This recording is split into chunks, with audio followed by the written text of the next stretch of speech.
چې تا لیدلی نه شي د پردو سره څه وکړم زړه د وسوسو سره دومره چې حد درته ښودی نه شم دومره خفه کېږم ستا د تلو سره دوښکو باران یوټیوب چینل مینوالو لیدونکو نن را سره به دغه ادبي او هنري خپرونه کې د دویم ځل لپاره عبدالهادي فرهنګ صاحب شتون لري.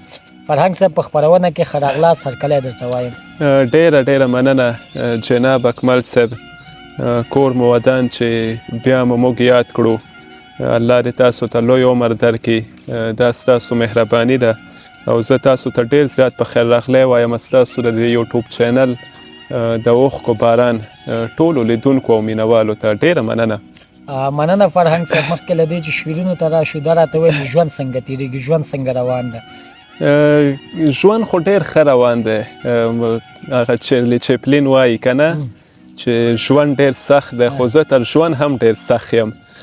نو ژوند خو ډیر ښه روان دی او زه خوښ یم. فرهنګ صاحب دا راته ووایه چې تر دم ګړۍ مو څومره شعرونه لیکلي، کتاب د چاپ شوی نه دی چاپ شوی؟ ښه، هغه خو داسې دی د درویش دورانی د خپل کتاب په څراغ پسې څراغ په د هغې په د سریسه کې لیکي چې په تمامه معنا یو پوره کتاب لیکل دا خو د انسان ځواني څه چې د انسان ټول عمر خوري. نو ما هم تر اوسه پورې شاعري کړې ده او داسې غالبا ټولګه هم ترې جوړیږي، خو لا د چاپ جوګه نه دی او نه ما ګډلی دی. نو بیا که انشاءالله د ملګرو د ډاډ وړ وه نو بیا به یې چاپ کړو. ډېر ښه فرهنګ صاحب. هغه کوم ډار دی چې تاسو نه پرېږدئ چې دا کتاب چاپ کړئ؟ هغه خو داسې دی چې زمونږ بعض ډېر ملګري دي چې په پښتو ادبیاتو کې MA لري، هغوی دا کتابونه چاپ کړه خو اوس پرې پښیمانه دي.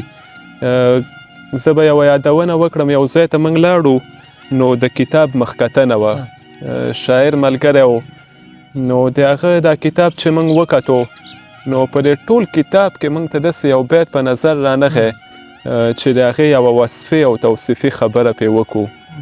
نو دغه بعضې وجوهات دي چې زه یم ډار کړی یم او لا مې اراده نه ده کړې. نو انشاءالله په راتلونکي کې به چاپ شي انشاءالله حتما. بس پوښتنې به بیا وروسته وکړو، څو شعرونه اورو. ښه، اکمل صاحب یو غزل دی: په خندا خندا مې زړه ته جانان راغی، په خندا خندا په خندا خندا مې زړه ته جانان راغی، تور لحد ته رڼا راغله ایمان راغی. په قیامت کې د جنت تر ارمان مخکې ما ته ګله ستا د سترګو ارمان راغی. په قیامت کې د جنت تر ارمان مخکې ما ته ګله ستا د سترګو ارمان راغی. زه چې چاته منتظر وم را نخی ارمان صاحب، زه چې چاته منتظر وم را نخی، قافله د ښکلو راغله کاروان راغی. او د یار غم بیګا په تکه توره شپه کې، د یار غم بیګا په تکه توره شپه کې زما زړه ته لکه ستړی انسان راغی. او د یار غم بیګا په تکه توره شپه کې زما زړه ته لکه ستړی انسان راغی. په بدل زما د ښه ګاونډیتوب کې ګاونډي ستا د لاسه تاوان راغی. او مقطع باید داسې دی اکمل صاحب چې ستا له تګ نه وروسته یاره دغه کور ته په فرهنګ پسې لښکر د خفګان راغی. مننه. یو بل غزل دی اکمل صاحب چې د شپې سفر کوي سبا ته رسېدلی نشي، د شپې سفر کوي سبا ته رسېدلی نشي، زما د قام خلک راړه ته رسېدلی نشي. د دې وطن د دې دنیا تر ټولو ښکلې پیغله، د دې وطن د دې دنیا تر ټولو ښکلې پیغله د یو ساده کتاب ښکلا ته رسېدلی نشي. او دا چې په ټولو انسانانو باندې کبر کوي، دا چې په ټولو انسانانو باندې کبر کوي، فایده یې څه ده چې هوا ته رسېدلی نشي. او خانان که کال کې یو حج وکړي باور دې وشه، مظلومه ستا یوې ژړا ته رسېدلی نشي. او پیغام یې راغی چې فرهنګ په دې خبره پوه کړئ، پیغام یې راغی چې فرهنګ په دې خبره پوه کړئ په ژړاګانو باندې ماته رسېدلی نه شي. واه څومره ښه. مننه. فرهنګ صاحب کوم حالت کې ځان ډېر راحت احساسوي چې شعر لیکي؟ ځینې ملګري وي د شپې په خاموشۍ کې شعر لیکي، ځینې بیا په ګڼه ګوڼه کې لیکي، ځینې یو ملګري ویلی بس وایي چې زه موټر کې روان یم ګڼه ګوڼه یو څه مې ذهن ته راغی بس هماغه ساعت بس کتابچه او قلم به مې واخیسته وبه مې لیکه. ته ځان کوم حالت کې ډېر راحت احساسوي؟ ښه دا نو په واقعیت ولاړې خبرې دي که نه، دا چې تاسو یې ذکر وکړئ. زه به د سایل صاحب حواله ورکړم. هغه وایي ما غالبا تر نیمایي ډېره شاعري دا په شپه کې کړې ده، او چې هر غزل مې لیکلی هر شعر مې لیکلی اول مې هغې ته ژړلی دي او بیا مې په کتاب کې شایع کړی دی. همداسې حمزه صاحب وایي غالبا د قیصر افریدي لیکلی و چې ما ته خپله یو ورځ حمزه صاحب وویلې چې ما دا بیت په تشناب کې لیکلی دی چې ما د وصال په شپه اشنا ته په زار زار وژړل، دا درته چا ویل چې ژړا به په جنت کې نه وي. همداسې که په نړیوالو ادبیاتو کې موږ او تاسو وګورو اګاتا کریسټي د دې په ژوندلیک کې راځي چې دی به ډېر لیکل په تشناب کې کول. نو په ګډو حالتونو کې خلک شعر او لیک کوي. فرهنګ کوم حالت کې کوي؟ زه خپل هم چې هغه ډېر تخلیق کومه هغه نو دغه د شپې او د سکوت حالت وي. بل کله کله دغه مازدیګر کې دغه د غروب حالت کې یو څه رانه لیکل کېږي. نو دا هغه زما خپل کیفي حالت دی. نو ملګري خو په ګډو حالتو کې، خو زه په دغه دوه حالتو کې ډېر کار کوم. فرهنګ صاحب ډېری شاعران ته دغه پوښتنه ډېر ګیچي که نه چې دغه شاعري ریاضت ده که الهام ده؟ ستاسو په اند شاعري ریاضت ده الهام ده څه ده؟ ولا دا خو اختلافي خبره ده که نه. زمونږ په ادبیاتو کې لوی لوی خلک چې هغه بعضې په دې نظریه دي چې شاعري الهام ده. په دې لرغوني یونان کې سقراط سوچ وکړي، په دې معاشره کې نظر اندازي وکړه، ویې کتل چې بعضې داسې نالوستي خلک دي خو ډېر لوی لوی افکار وړاندې کوي، لوی لوی تخلیقونه کوي. نو هغه چې د دوی د افکارو ته کتل، د دوی د خبرو ته یې کتل او د دوی هغه علمي کچې ته یې کتل نو هیڅ سره نه برابرېدل.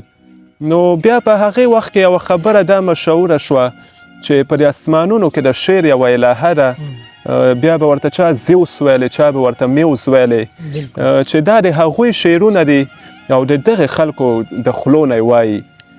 نو بیا که راشو زمونږ پښتو جدید ادب ته، نو یو ډله په دې اند دي چې شعر الهام دی، بیا بعضې ملګري ترېنه سوچ پوچ انکار کوي. ستاسو په اند شعر الهام ده که ریاضت ده؟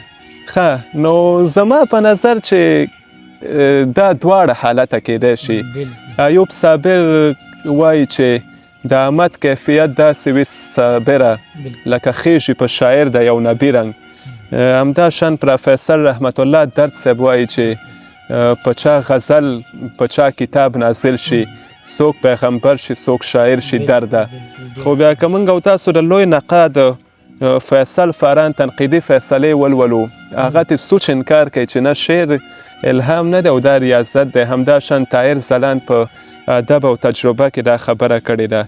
نو زه په دې یقین یم کاروان صاحب خپله لیکي چې ما فرمایشي شاعري م کړې ده. ما ته به وایي دغه مسؤلیت را سپارل کېدو چې د مکتب ماشومانو ته او د ازادۍ ته ترانې ولیکه، نو ما م وایي دا کار کړی. نو که موږ دې ته وګورو خو بیا ریاضت شو. یعنی فرمایشي شاعري په ریاضت کې راځي. بیا به زه تاسو ته یو بله حواله درکړم. غالبا استاد لال پاچا ازمون دی په یوه غونډه کې وینا کوله، بیا نو د دې وینا په منځ کې دا د سټیج نه ښکته شو، وایي ډېر وبښئ ما ته د یو شعر آمد وشو، زه دغه لیکم او بیا راځم خپلې وینا ته ادامه ورکوم. نو بیا که موږ دې حالت ته وګورو نو بیا الهام ګڼلی شو. نو زما په نظر شعر ریاضت هم دی او الهام هم دی. بالکل بالکل.